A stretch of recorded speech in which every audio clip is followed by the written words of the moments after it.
Dawn was going to kick us off with a review of the agenda. Thank you so much for coming today. Did I do that part? Okay. We have a full agenda today with important information for the campus community. Together, we've accomplished much in the 18 months since Cheryl started, and today she wanted to hear about the successes that we've made. You remember that Wordle that we had at convocation with all the things we were working on? Well, we really want to update that information today. And secondly, I want you to hear the results of our work on the strategic plan. We're going to finalize the plan next month and then begin the annual planning on the steps needed to take action on these goals. The Board of Trustees has reviewed the vision and mission statements and made important changes which came from the campus community. Thirdly, the new allocation model from the state, have you heard of that? Requires us to adjust our focus, and I want you to hear from Dawn, I'll do that part, about the implications for our revenue. Bob Francis and Diana Sampson are going to talk about enrollment and how that fits into the model. Finally, there are some key initiatives underway, and you guys need the most up-to-date information. So again, it'll be Bob, Stuart Triple, and myself talking about some of the work we're doing around campus. Together, we are coming to closure on defining our goals, demonstrating our resiliency, and continuing to drive for academic excellence in all that we do. We have the most important work ahead, and we are the right people at the right time to do that work.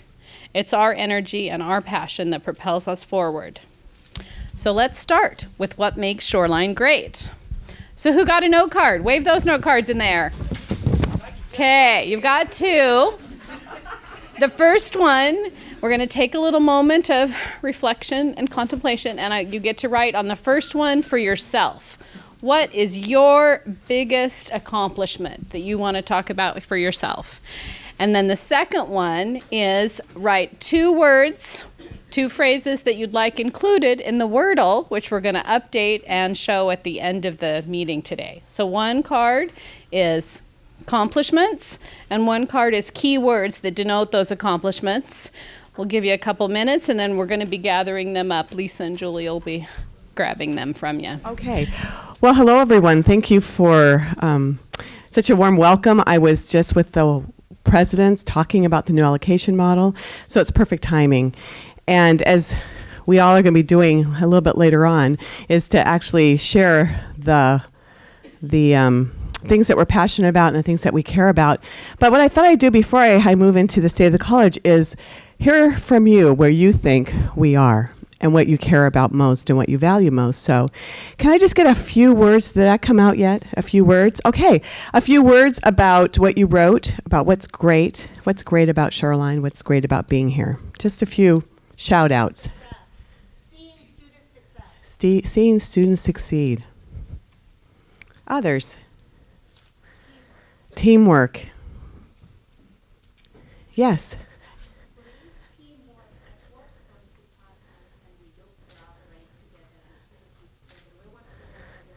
Yes, collaboration, working together as a team, listening to each other, making things happen. Care and commitment. Community engagement, being out there, both engaging ourselves but also engaging our larger community, which is one of our big parts of our vision. Others. Oh, yes. Jennifer. Ah, yes. I'm going to talk a little bit about that, improving our communication with our students, with each other, so that the message is clear and crisp and sharp about who we are and why students should come and continue to come to be a part of us. Okay. Well, we're going to be doing something very interesting with all those words pretty soon, so stay tuned to that.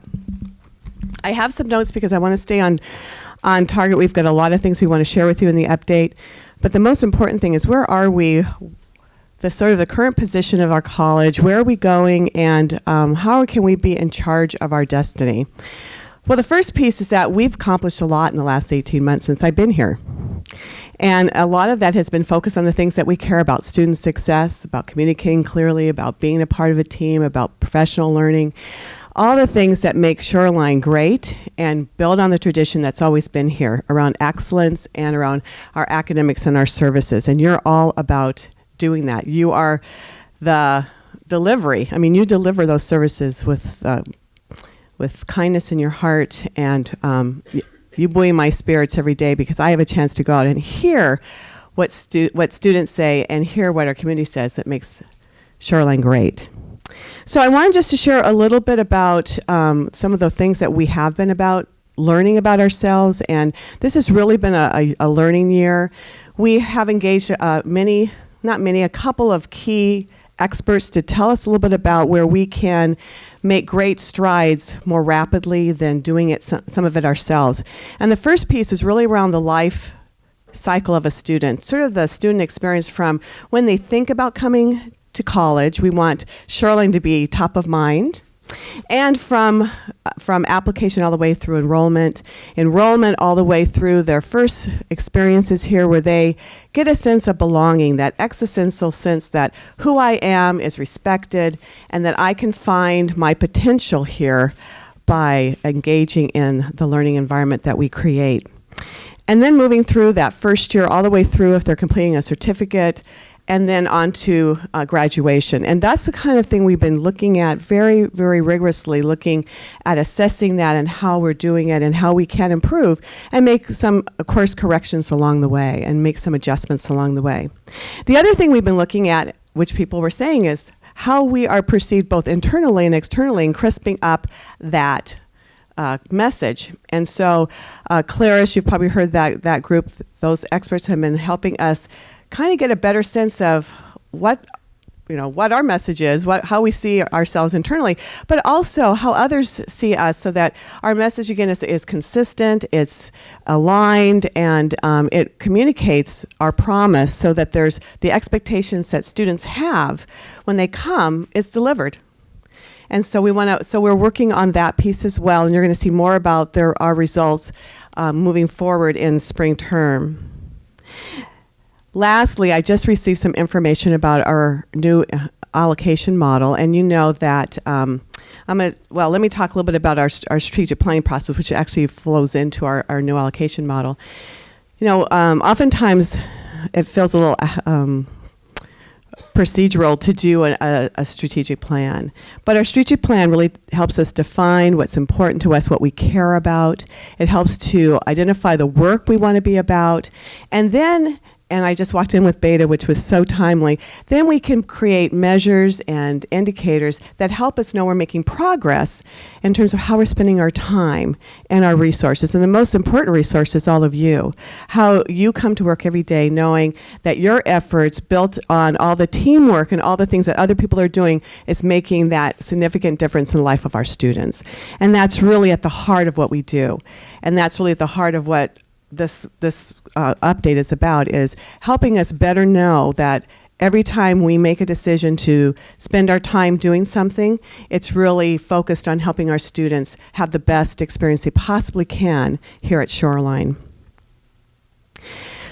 The other piece that I would say is that we have demonstrated a lot of resiliency over the years. Traditionally, we have a big commitment to academic excellence and this kind of service that we've come to know. And that's going to be something we're going to need to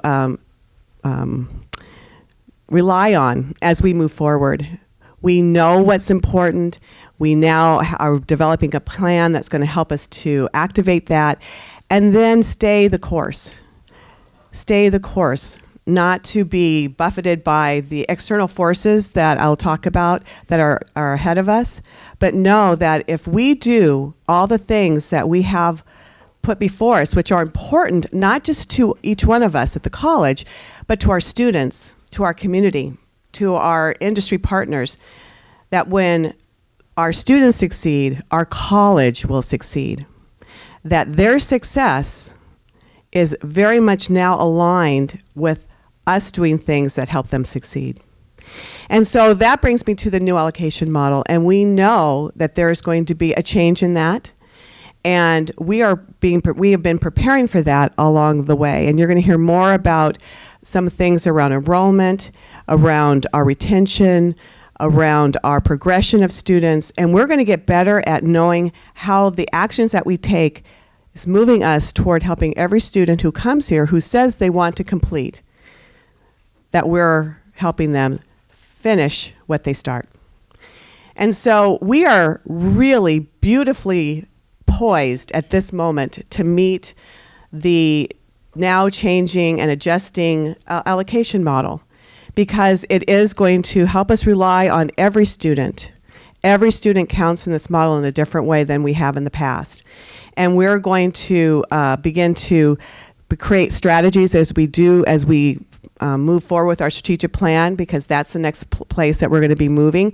We're going to need all of you to be involved in that, as you have been. That's going to be the new set point, the new normal for Shoreline.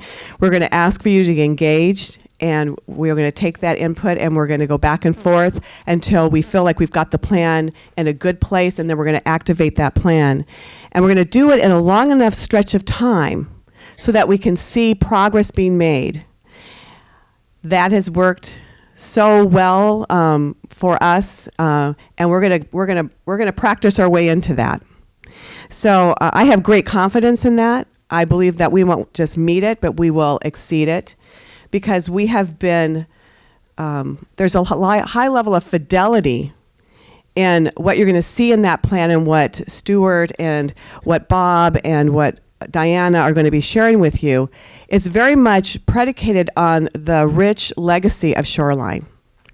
And it's going to help us to see that in a way that we can celebrate it even more deeply and more authentically than we have in the past.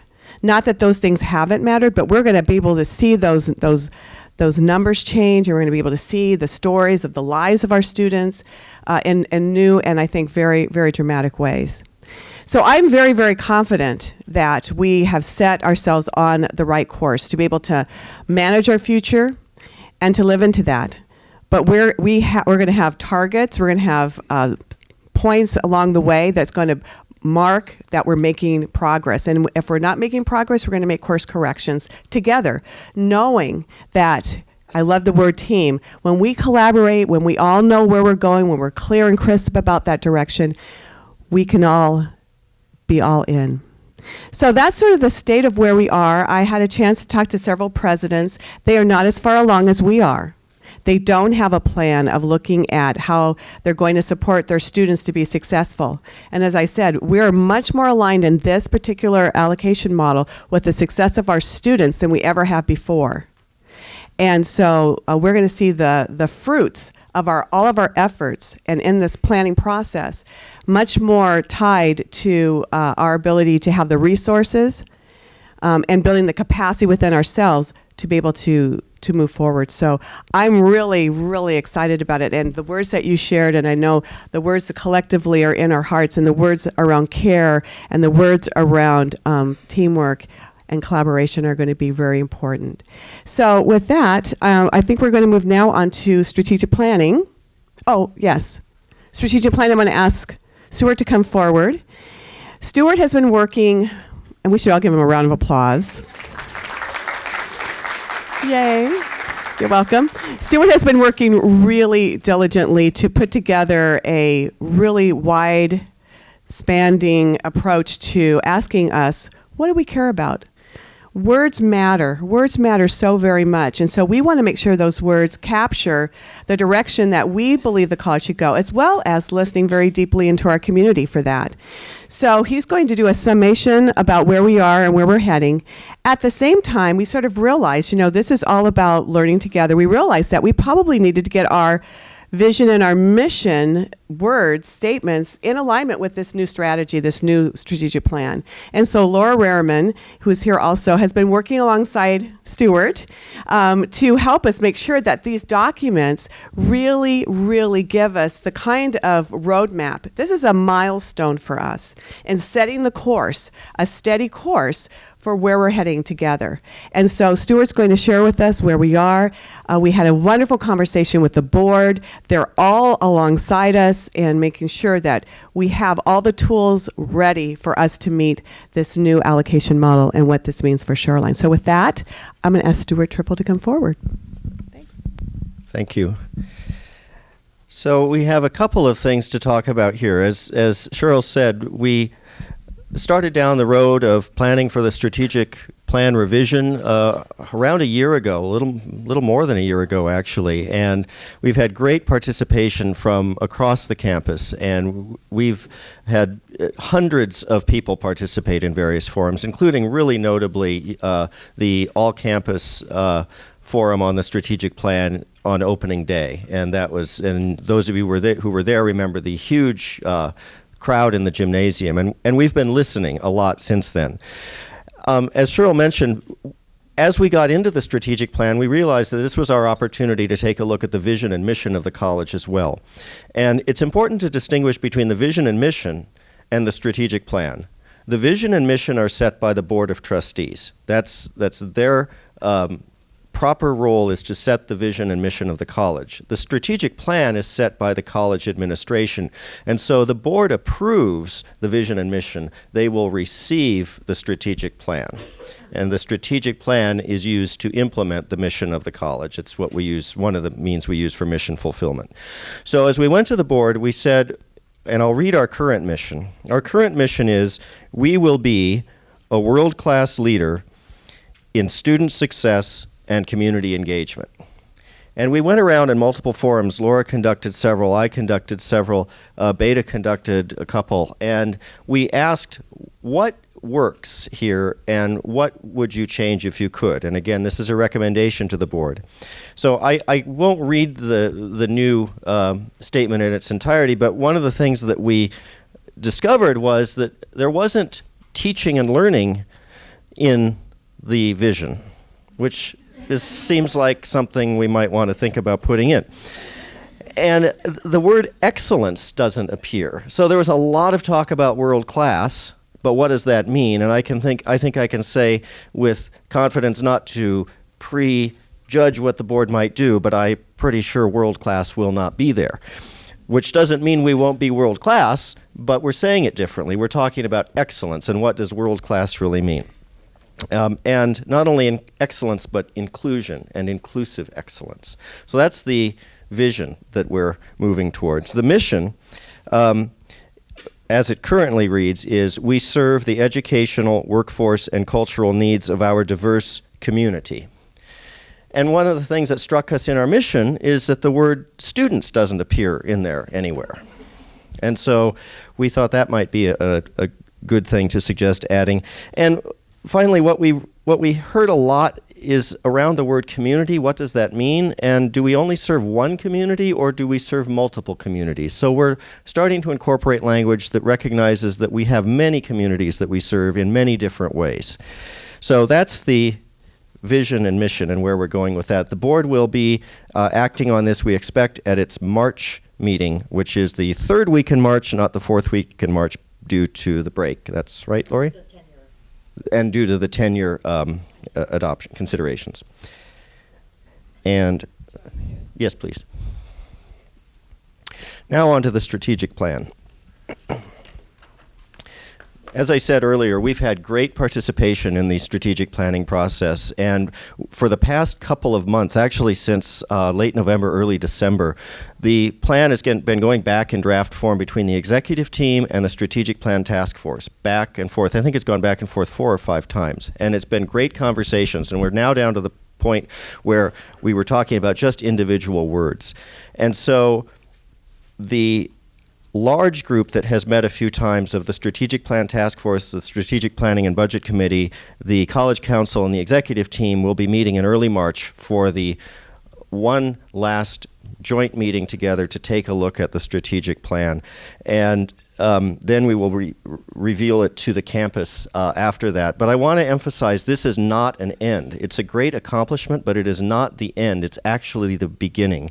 At the beginning of this process, I said a few times this is not your grandmother's strategic plan.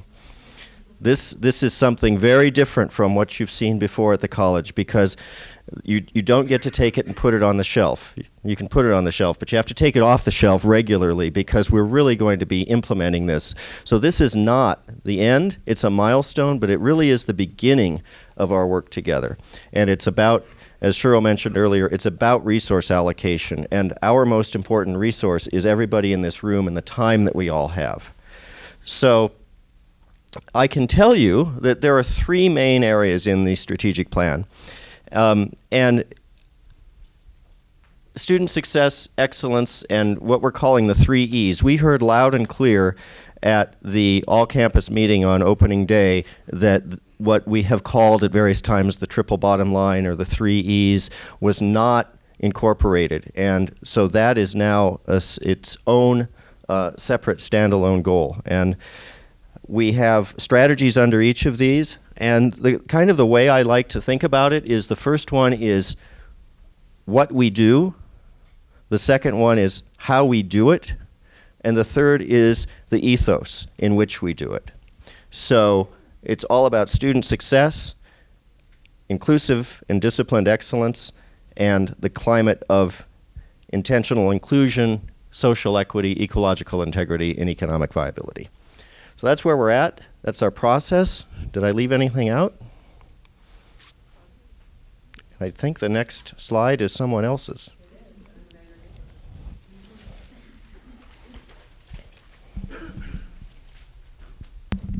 So we're calling this section Confronting the Facts. And I think that what we want to do is really give you where we are and understand the position, and that we're taking a long-term view. This is very different from the past because we do have a period of 4 years to understand and realize the effects of this new allocation model, which is quite a bit different than happened, I think, about 10 years ago. So that allows us to take our strategic plan and to take these new external forces, which is the new allocation model. So what I've asked Dawn to do is to come forward and to talk to you a little bit about how we're going to make some adjustments, what it means to us, and then what we need to do each year in order to meet the changes that are coming ahead. So with that, Dawn Vinberg. You bet.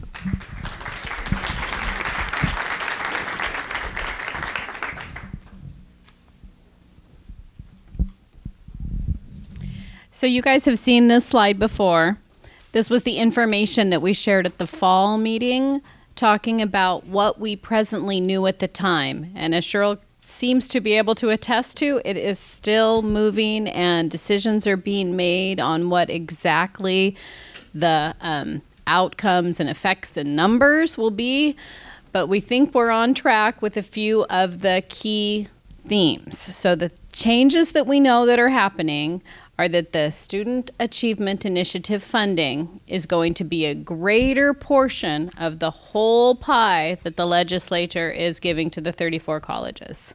And Shoreline performs well in that. We also know that they're using this term weighted FTEs to group together classes that are of high demand in the workplace, classes that are expensive to run, or that classes that receive a small amount of revenue on those. So the weighted FTE is a student sitting in one of those pre-identified classes is worth 1.3. So as if they were more than students. So Shoreline is taking an approach to evaluate and ensure that our classes that fit the criteria are on the right list and that we've done a complete and thorough job of tracking. Give Beta a little hands up.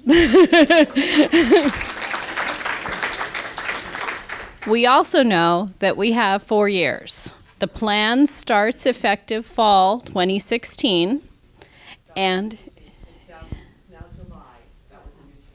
July 1st. Stuart and I were just talking about that yesterday. Okay. So that's an operational change in how we code our students will begin July 1st, 2016 with the new fiscal year. See, just in time. As the fiscal person, I kind of like that, but I know it seems more like an academic change. So that'll be good to know. And with its going live, we're calling the first year our learning year.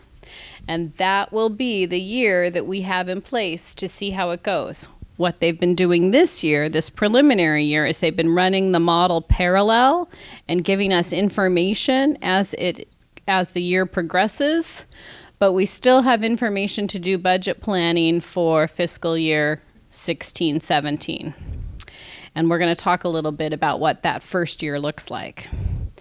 So the 3 years of actual FTEs count. So I want to talk a little bit about this and reiterate the understanding. So we start July 1st, 2016, and our target FTE count, full-time equivalent student count, will be based on our actual performance of the prior 3 years, which will mean that we're using 3 years of counting all our students as if we were reaching our target. Then, as the years progress, it will continue to move 3 years over. So as we make that coding change between the international contract students and the domestic students, we will see a dip in our state FTE goal attainment, which will be a dip of 1 year out of 3. And I do have a fun spreadsheet for those of you that are excited by that coming soon. So, and then the student coding piece.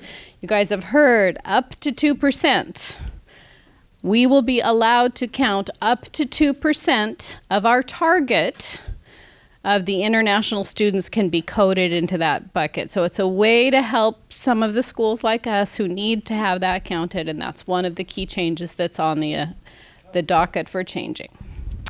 And then the last bullet is maintenance and operations. So the state board used to allocate money, including this year, based on the square footage of the buildings that each college had.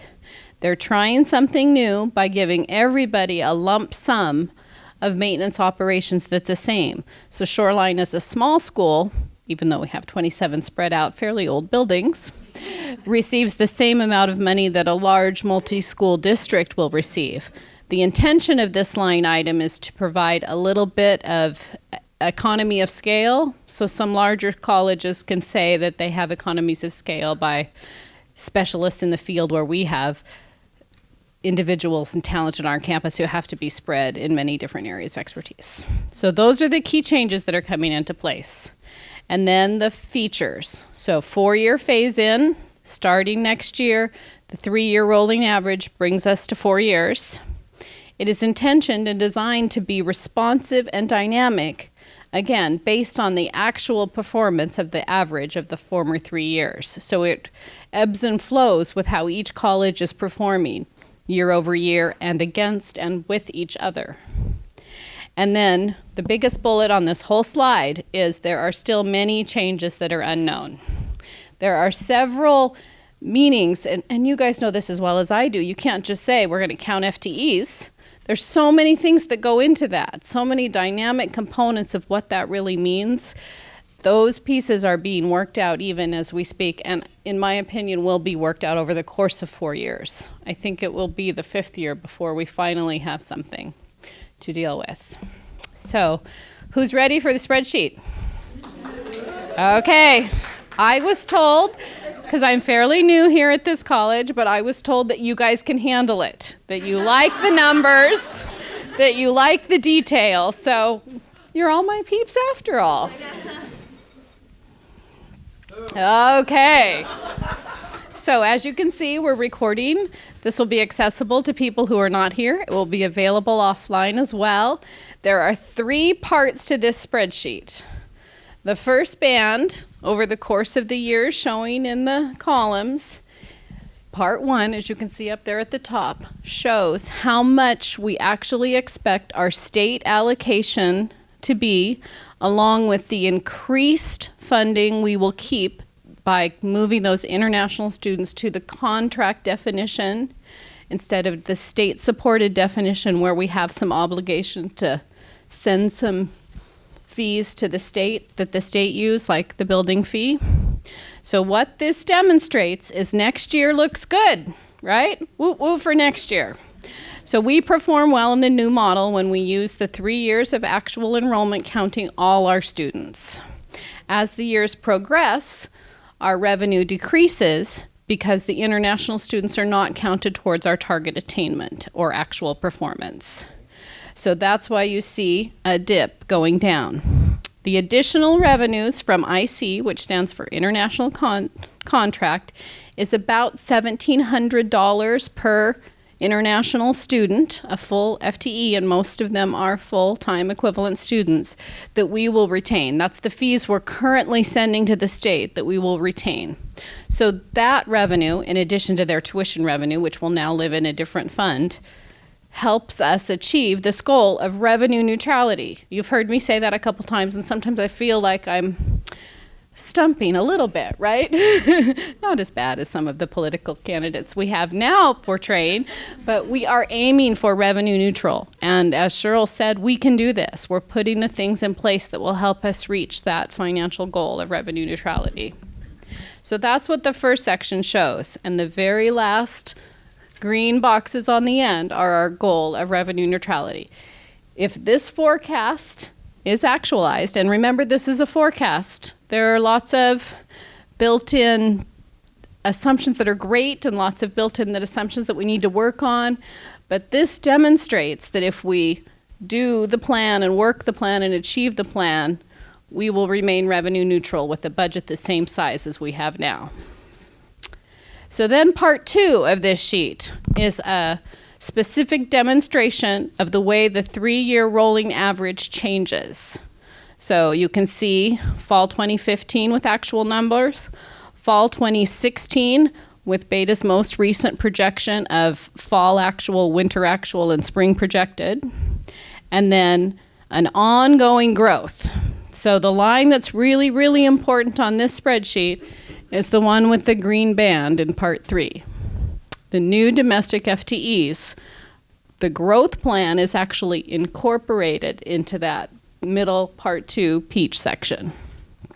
And that shows that we do that. So the numbers below in part 3 help us understand our enrollment patterns in both domestic and international that will help us achieve revenue neutrality. Now, as you guys have experienced, many of you have been here before, but there's a little play between the two of them, right? So if we don't quite hit what our fairly aggressive growth program in domestic is, then we have a little ace in the hole by going back and forth. All students count. All students count. Okay, I'm going to take a breath, if it's okay with you, and ask a few key questions. I'm going to say that there's lots and lots of opportunity to have conversations about this. Kim Thompson has invited me to her division, and we've talked about it a little bit. If any other divisions want me to come, I'm available to present. But are there key questions that you're dying to ask right now?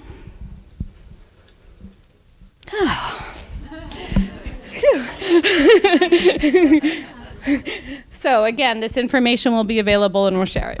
Of course, this all occurred where we had, at one point, our international students were not counted. And then we went into our recession, and the state took it upon themselves to say, rebase us. Then we went into, that we got to count the international students. Right. Now we're going back a little bit. Yes. So the state, exactly. So Bonnie was asking about the international students used to be contract, then we moved them towards our FTE, and now they're contract again. Again, some of these forces are outside our control, but mostly there's two big differences right now. This is a change that the state board is applying so that everybody is using the same rules. We were not doing anything wrong. It's not like we're being punished for something that we did wrong. They just decided to change the policy and the approach. And secondly, we have 4 years, right? Gary. Yeah, are we taking into account in your spreadsheet, or what impact will it be? I forgot the term that you used, but higher tuition for some of the higher cost classes? Yes, the revenue projections that are in the part 1 of this spreadsheet, it actually breaks out into those 5 categories that are in the former spreadsheet. I've accounted for how we perform in the student achievement initiatives, how we perform in the current weighted students. Now, one of our strategies may be that we pay attention to that going forward, and we might redesign some of our choices of classes to include more weighting, but we don't really know what each and every one of those look, because we want it to fit into our strategic plan and work the plan and align those outcomes with the new model. Yes, Betty. Do the weighted FTEs tend to lean toward the workforce education classes? Betty was asking if the weighted FTEs were workforce education. The most consistent of all the approach, and Beta, jump in if I do this right, are the STEM classes. Almost every single STEM class qualifies. Almost all the workforce classes qualify because they are high cost and high demand, and we're trying to get people jobs. The ABE ESL classes also fit in because the revenue is so low. So that creates kind of a balance between transfer and workforce then. I mean, I was wondering Yes. if it's going to weight it more toward workforce than transfer. No, I think the intention, as I understand it, is to get people to work. And the Department of Labor is the one setting this weighting for us. I would say that it's somewhat of a nod that those courses are more expensive, just by the nature of technology, equipment, and things like that. It's not really the full cost of delivering those types of courses, so it is sort of a nod. Yes. Well stated. And balanced. Yeah. Okay. Great.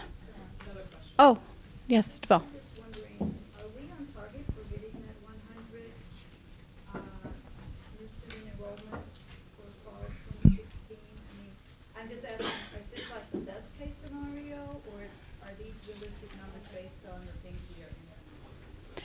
Somewhere in between, I would have to say. Deval was asked, yes, thank you for reminding me. Deval just asked if we are using aggressive projections here or realistic projections here. And as Diana and Bob talk about enrollment next, we'll have a clearer understanding of what that looks like, and all of the projects and initiatives that we're underway and working our strategic plan are helping to build that. And of course, we have, did you guys know we have a new person in the institutional research department? So we will be tracking this information with dashboards and tools available for people to be allowed to see them. So I'm excited for that. So somewhere between aggressive and unrealistic. Steve. I'm trying to figure out how the 2% piece works for international students. So should the state international FTES be 2% of the total state FTES? The 2% is of our target. So it's actually pulling something from part 2 to calculate that. Gotcha. Yes. Yeah. Okay.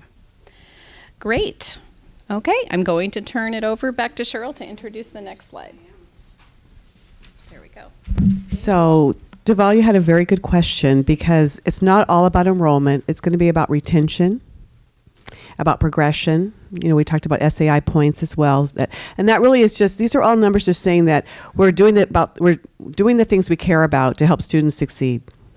So we believe that this coming year, as we started to look at where we were this year, most of our sister colleges are quite a bit down in enrollment, and we're about 1.52% down. And so, and we have yet to fully engage all of the projects and initiatives that we know we need to have in place to support all of our students. So we feel very confident as we move forward and we fully bring to scale the things we know that help our students succeed, that we can meet this, as well as some of the things that Bob will be talking about later on and in his key initiatives that are going forward. We're very confident that we have a plan. It's based in best practices.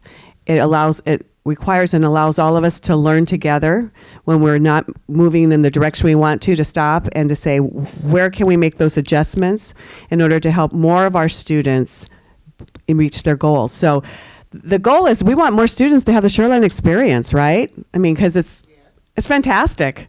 So that's really where we are. And as Bob and Diana come up, they're going to talk about an enrollment pattern that's been going on for a bit of time, and now you're going to see it, and you're going to see how we want to turn that tide around, because we want more students to come to Shoreline and have this great experience of being with all of us as they pursue their educational goals. So with that, I'm going to ask Bob and Diana to come up, and they're going to talk about enrollment, and then later on we're going to talk more about persistence and retention. Thank you, Cheryl. I want to say that a shout out to Steve for asking the question, because he always asks the math question, and my world is right. I feel so much more secure now, and that somehow Dawn navigated the question, so she's relieved. So now we'll put up another little piece chart for you, where Steve can, actually this is more to Tim because it's a graph, and what's been going off over the past 4 years. The top line is our domestic enrollment. And this is just for fall. We also did this for winter, and we saw the same pattern. You can see the pattern there. That upper line is not the direction we aspire to. We have been losing domestic enrollment. Now, there's lots of reasons why that's going on. We've also been losing domestic retention, and so our FTEs are dropping down there. So that's a line that we are dedicated to reverse. And then at the same time, we see growth in international students. Wow. Good work, Diana. A shout out to all the people in international education. So, but the core theme here is it's not domestic students, it's not international students, it's not professional technical students, it's not ABE students, it's all students. I'm talking to you because I've known you a long time, and you care about students. You care about your students, but you care about all students. So that's a key theme I hope you walk away with, is that we're not going to call out a particular group of student, but we are going to try to call out all students. So that said, we can go to the next graph. Just absorb it. Isn't it beautiful? I feel so good.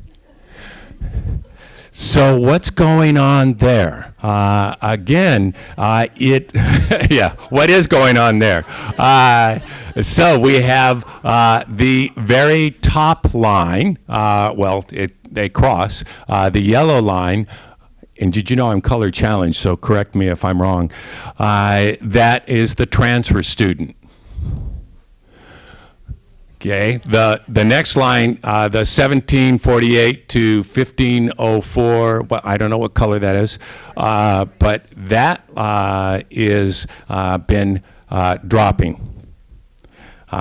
We see the bottom blue line, that is our ABE student. Again, going not the way we would like it to go. Aren't I a cheery guy?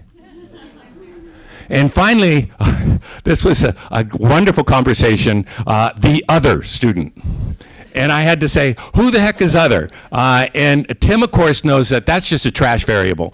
Actually, it's not. It's made up primarily of our co-op, our parent co-op system.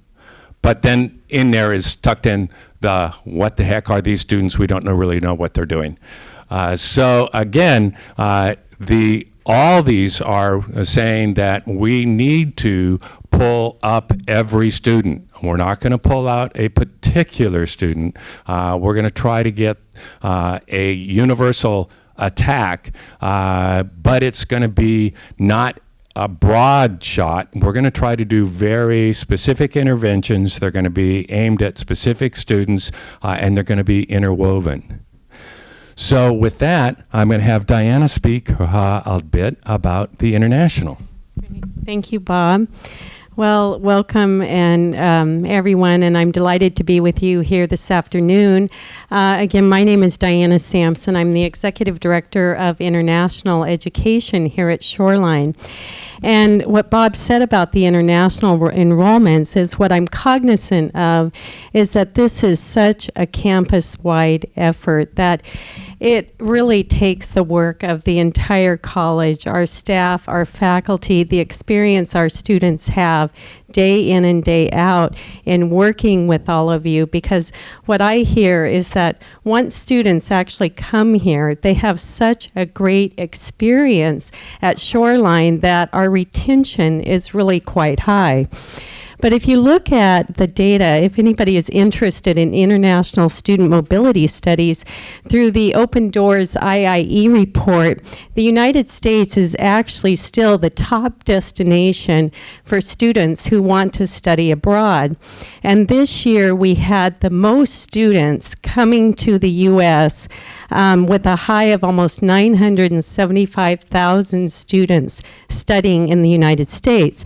What I find interesting about that data is that they're coming from, 60% are coming from 4 countries: China, India, South Korea, and Saudi Arabia. And about 10% of the total number are studying at community colleges. When I look at this last year, actually the University of Washington is in the top 10 now of attracting the most international students. But when you look at the 2-year community colleges around the United States, the Washington schools have actually been in this game for many, many years. And if you look at the top 40 colleges, 8 of those are from Washington community colleges in the Puget Sound region. So we moved into the top 40 list in about 2004, and we've moved up to number 22 in the nation as hosting the most students. So, and actually number 5 as far as Washington community colleges. So really that's quite remarkable. So we can go to the next slide. Is it here? Yeah, whoop, there we go. What I love about Shoreline the most is our value for diversity. And I think what makes our international programs really unique is we have over 1,000 students from 45 different countries. I mean, that's actually remarkable as well. And I was just looking at this, and the students that are coming from Brazil and Mali and Tunisia and Ukraine, and it's really quite an opportunity for our community college students to be engaging with students from all over the globe. So I think that is one of the things that makes Shoreline really special. But what I've also noticed, is that, again, when the students come here, our retention is really quite high, about 72%, because the students are reporting that when they come here, they love their experience that they're having in their classrooms, their engagement with you, with the faculty, with our staff, and they want to stay here. So that's really a testament to the good work that you all are doing. The other thing we're noticing, though, is that our new student enrollment is really becoming a little soft. So we've had double-digit growth over the last 5 years, but we're not seeing that as sustainable. And I think it's because there is increasing competition for international students all over the world. I mean, more and more universities, more and more community colleges are recruiting international students. There's currency fluctuations, and the US dollar is getting stronger. And then we're seeing some tightening of the visa issuance in specific countries. So we're holding our own, and I think it's because of our diversification, but we're not seeing the double-digit growth in new students over the last year. So with that, the good news is I think, we want to continue to grow. We'll have modest growth over the next few years, and that we want to continue to focus on diversity and diversification of our students. I think that just creates a really rich experience for all of our students. I also just want to mention one last word about our faculty who have been really engaged abroad. We joined last year the IIE Generation Study Abroad initiative so that we can try to get more American students to study abroad. And our faculty have really been leaders in study abroad over the last few years. So last year we actually sent 52 Shoreline students abroad, and we received the most Gilman Scholarship Awards for our students to study abroad of any community college in the nation. I think that's amazing. So that's all I have to report. If there's any questions, thank you. Okay. The next slide should be the question slide, right? How does our enrollment trend compare to other colleges in the state? For example, our Prof Tech enrollment. I'm going to ask Bob if he can answer some of that. That's the kind of data that we're going to have to get our hands around, but you may have some ideas. She doesn't want to give me the microphone because she knows I hog the microphone. I think it's a great question, and the answer is exactly what you think. It depends. Some schools, Bellevue, is doing pretty well. Other schools are in a lot of hurt and trouble, and they're talking about budget cuts. Overall, we're better than average. But you know me, I don't want to be just better than average. I think we can do well. So we're showing, as is typical with us, we're showing less volatility than some of the other schools. So it's almost a school by school case. Other questions? Oh, he's good. Phil Donahue. Thank you, Bob. Way to run up here.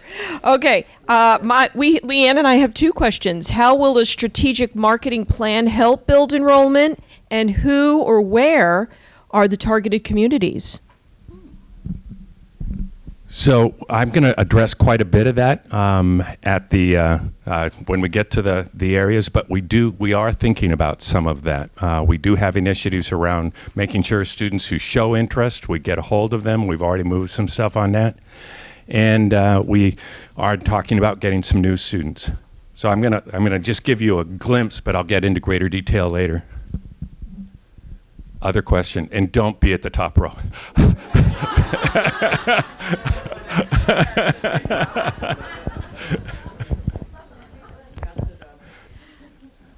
So is this on? Is the strategic plan done? And how do we move forward practically? Like, how is it going to get down to, say, my level? Sure, absolutely. So you know how we had task force and all those sort of things working on taking the 5 areas, and then we reached out to the college and we started to put them into strategies. The next level will be taking those strategies and making them into projects and initiatives, and then looking to see how do we implement them over the next 4 to 5 years. So that's the next step. So there'll be goal steering committees and action teams that are going to be put together.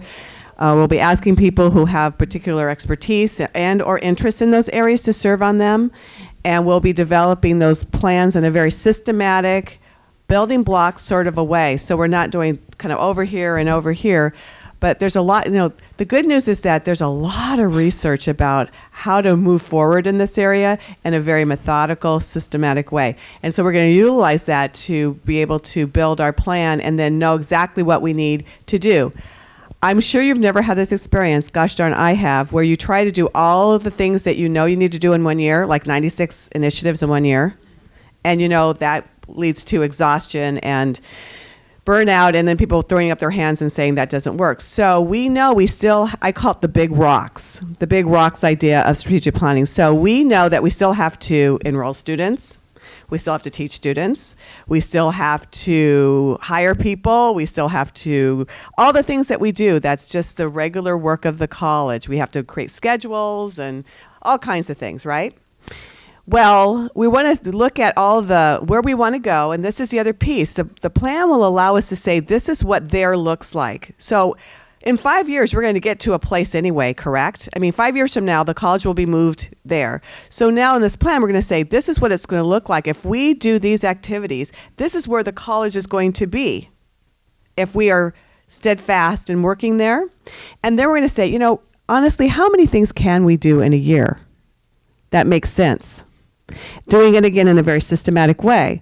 So typically there's 3 or 4 really big initiatives we can take on, knowing that we still have to teach and educate and advise and counsel, and, all the great things that students know us for and come to school for. So that's where the plan becomes very important, that we're working on the things in the right order at the right time to build and move forward the college. So this creates the right infrastructure and the right, what I call the internal architecture for us to have a solid footing. Instead of having to go back and do rework, we don't want to do that. We'll want to continue to build on the work that was done in the year that was behind us, to moving us toward where we want to go.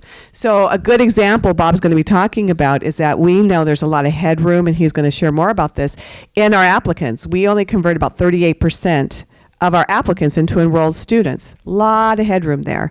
Well, we couldn't do all the initiatives we have to do in year 1.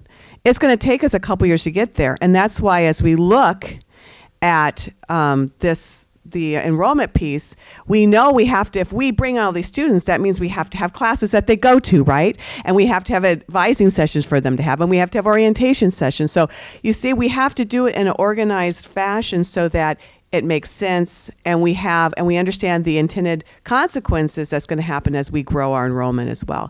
What we're looking for actually is to go back to, and I can't remember exactly the year, but to about 5,200 students on our campus.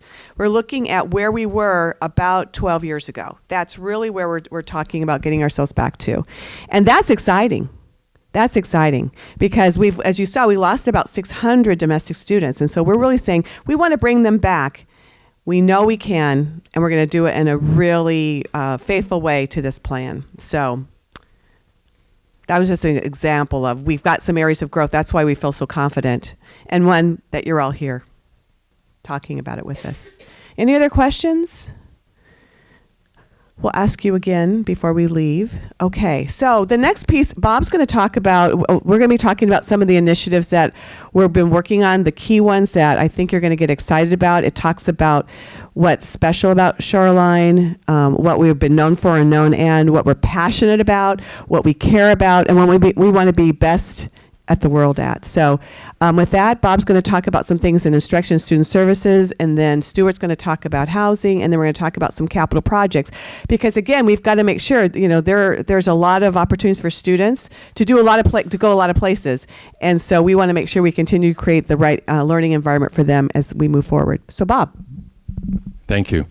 And this goes back then to the questions that we got earlier from Louise and anybody else in the top row. So what we are doing here when we talk about college identity is really, how do we get students to come here and make sure we have students to come here? We had the Claris report that was mentioned earlier that indicated we had quite a bit of headroom in converting students who had expressed interest in coming here. They had actually basically said, I want to come here, and they filled out an application and they didn't show up. Well, why didn't they show up?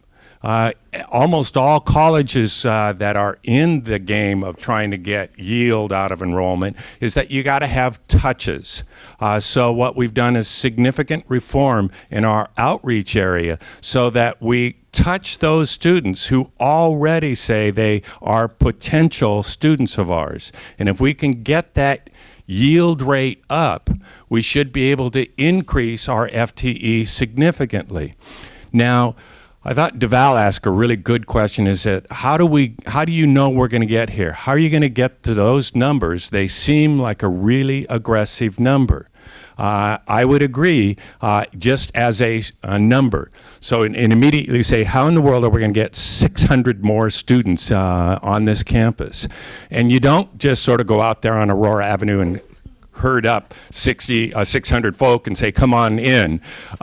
What you got to do is you got to give them a promise.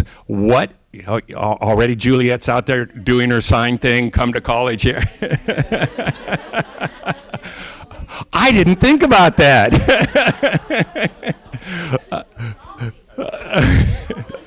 Dolphy's out there doing, okay. So what you guys do not behave. You behave for the president, but what do you do? Okay, so we've got to get those those students who signal interest in the door. And when they come in the door, we've got to have something for them. We've got to have classes. We've got to have help. We've got to have orientation. And so in the past couple of years, we've really heavily invested in rebuilding our advising and counseling center. We brought on a couple of coaches.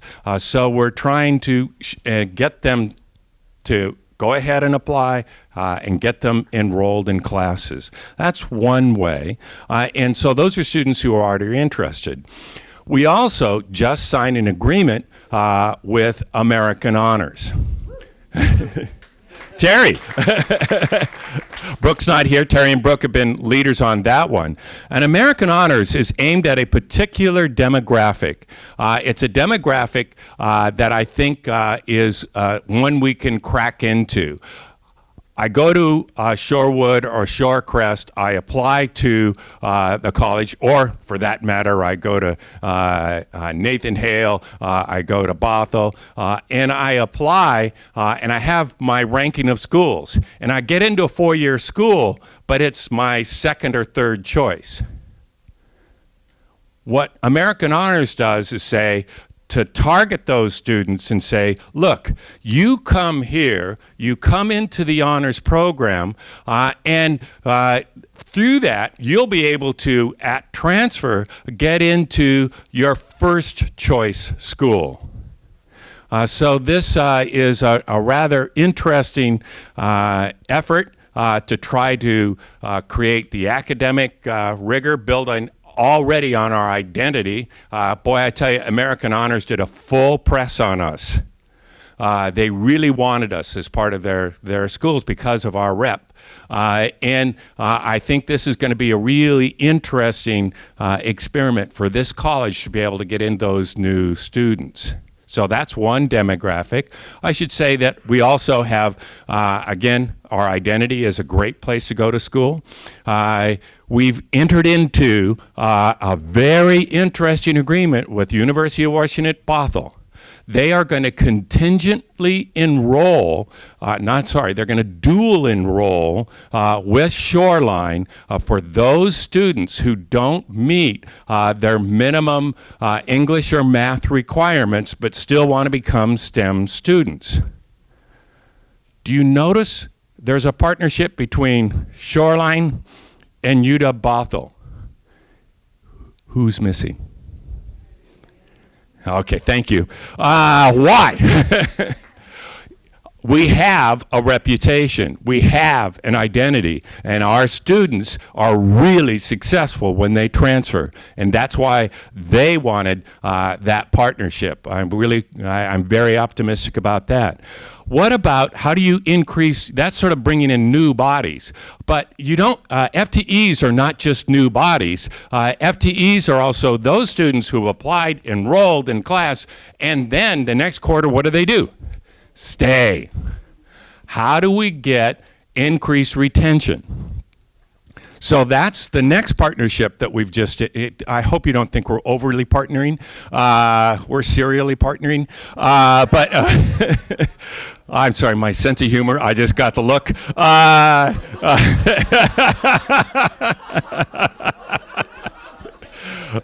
So what we're doing here is that we are trying to get those students that come here that are not necessarily part of the honors program, but they could be, that are going to be equipped with the tools to succeed in college. A lot of our students come here with what I like to say is a partially filled toolkit.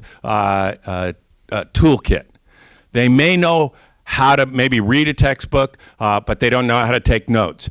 They may know how to listen to lecture, but they don't know how to do collaborative work. They don't know how to navigate college. There's a lot of the I don't knows. They may be their first gens, or they may be like I was, just clueless.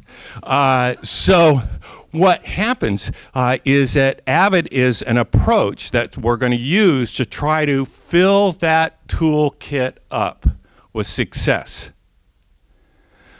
So those students are going to come in. We're developing more orientation informed by AVID, a first-year success course formed by AHE is the more appropriate thing. Our sister, our feeder high schools are AVID schools, so there's some nice handoff there. There's some professional learning around there. It's a really, what I think is a really exciting ways to that really speaks to our mission of transforming and giving students a chance at completing their degree. Ultimately, what's student success in my mind? The students complete what they wanted to complete. Now that could be a certificate or a degree. It could be a 2-year degree. It could be a transfer degree. It could be just 10 credits.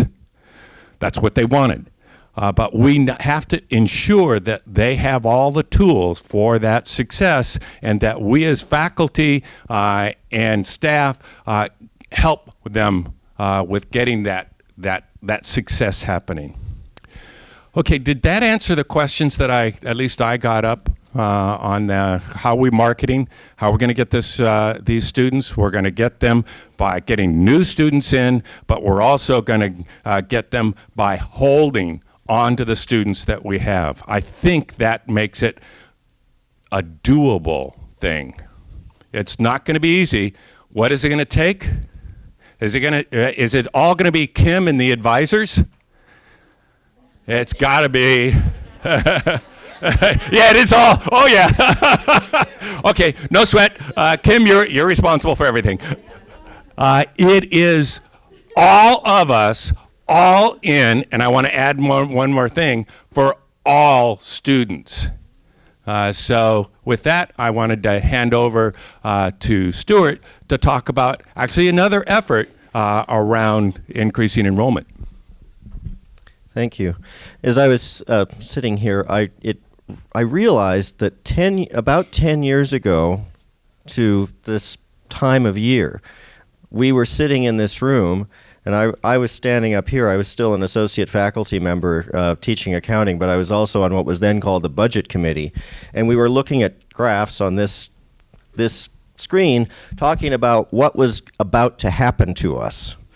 And we had words like rebasing, and we were talking about how to save money by turning down the heat and turning out the lights and things like that. And I couldn't help but be caught by the stark contrast between that 10 years ago, and now we're in the same room and we're talking about what we can do. Not what's going to be done to us, but what we can all do. And that's a really exciting place to be. So those of you who were here, think about that, because this is the sort of leadership that we need to bring us forward.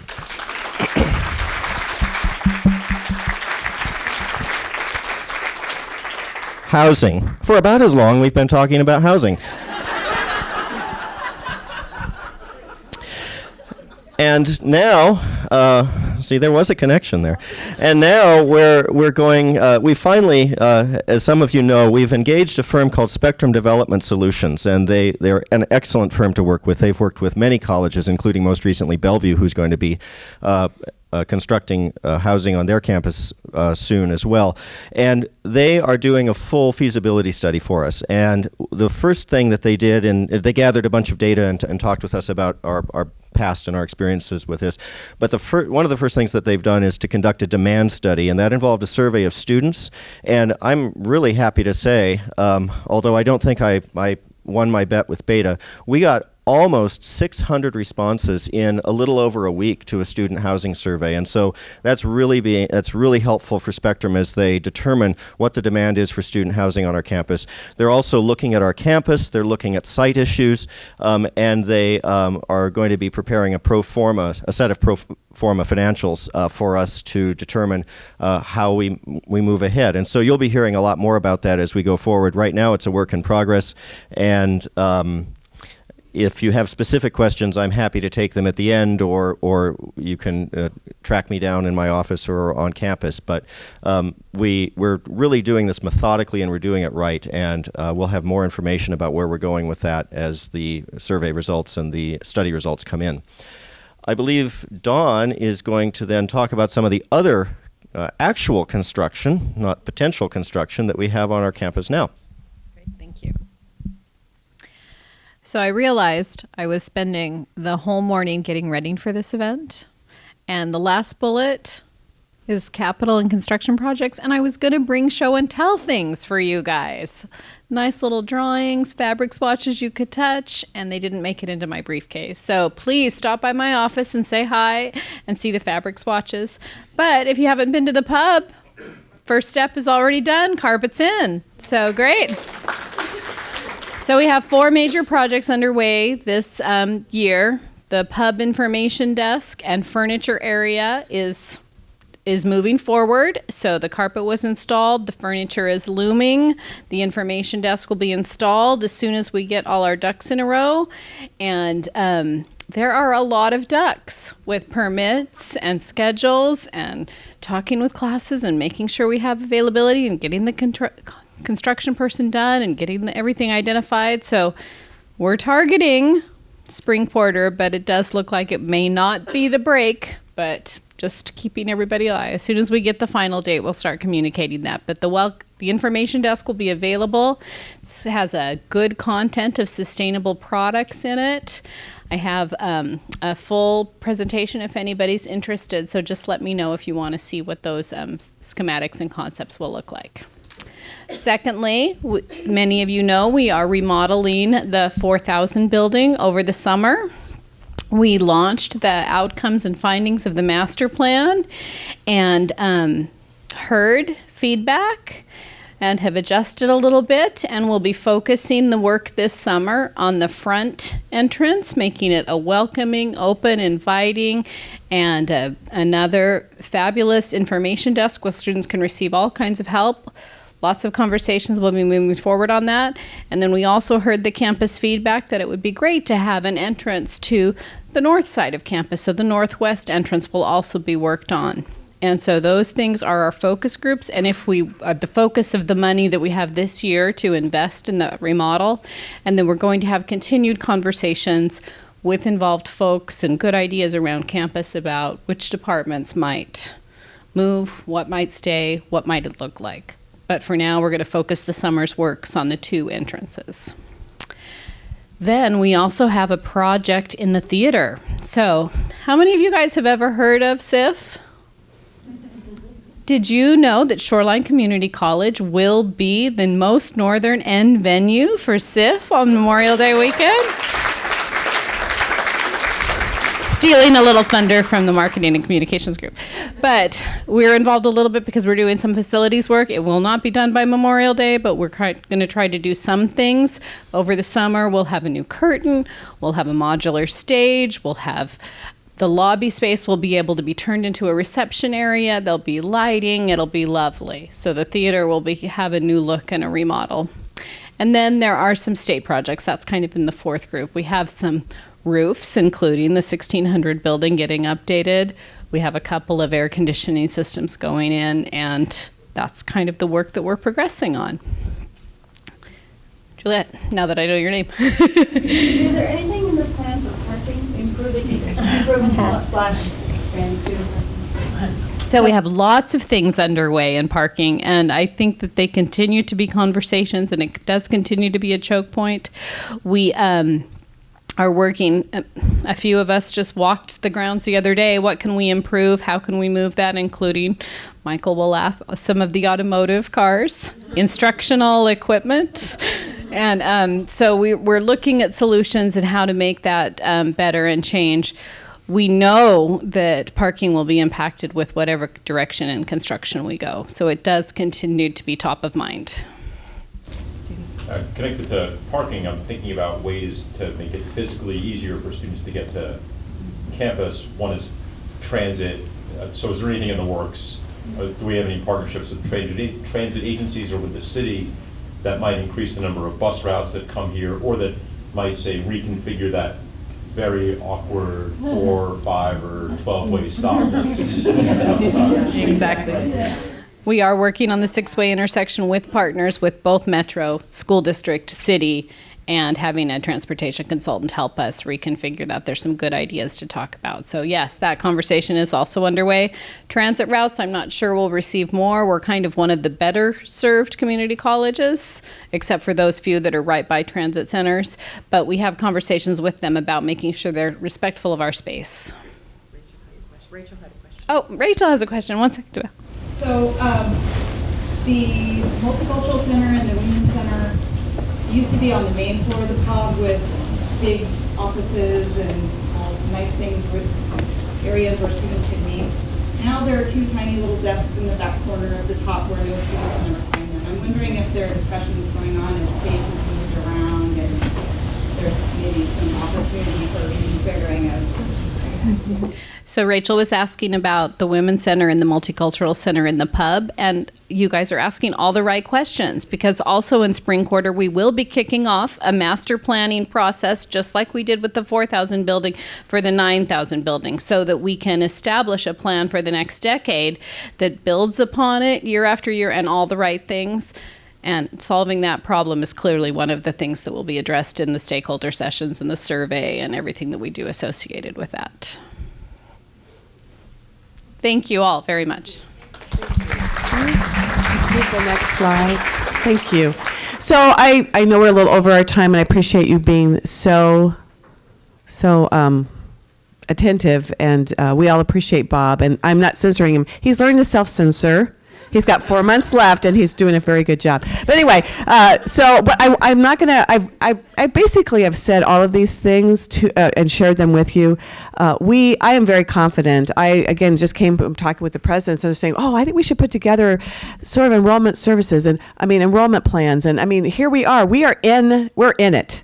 We are almost 2 years in the plan. We're getting ready to start seeing the traction happen at our college. And what I can say is that it's going to require all of us to continue learning and to make adjustments as we get more information. And it says, gee, going this way is not getting us where we are, the results we want. We need to be open to changing and adjusting and shifting so that we are putting the students, as we always want to, in the center. And we're going to be utilizing data more to inform us, and our students' voices more to help us know what it is they want in their experience. So that's going to be part of the new normal, as I mentioned. And the last is really around engagement.